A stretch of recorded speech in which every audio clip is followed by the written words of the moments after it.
kuan diha.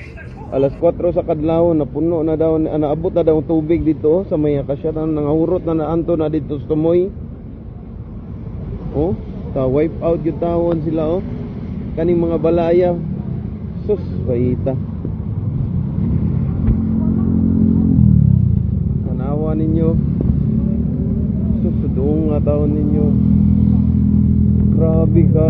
Sug sa baha, uy. Sus. Oh, naabot pa dito ang baha oh. Sus, nangahurot ang balay oh. Katong balay dito sa tumoy oh, tanawa oh. Makita ninyo sa mga viewers na to. Oh, hantod pa na dito sa tumoy. Oh, nahurot, na wipe out. Oh, sus ka grabe. So hopefully kuan sa hangin, pero ang baha mo ni kunis-kunis sa ilang mga panimalay. Oh, nang liki na ta. Wa gyud ay.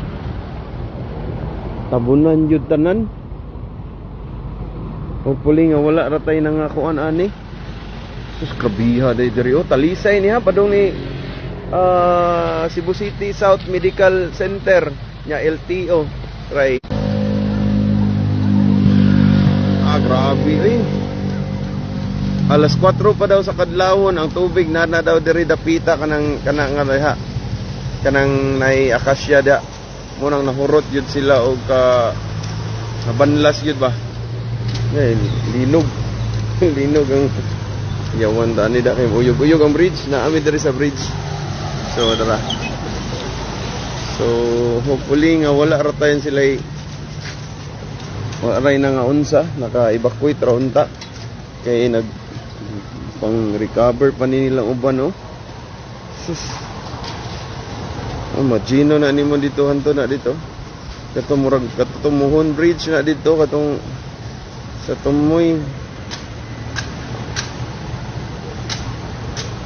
Boss Mick, okay lang sa amin, pero dito sa may talisay boss,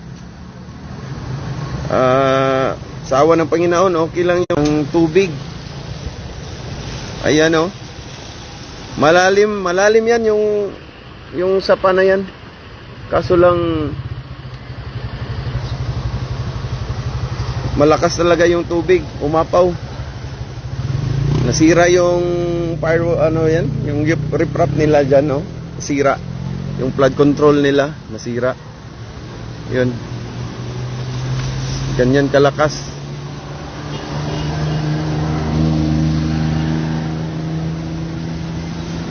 Sus, luuya tao.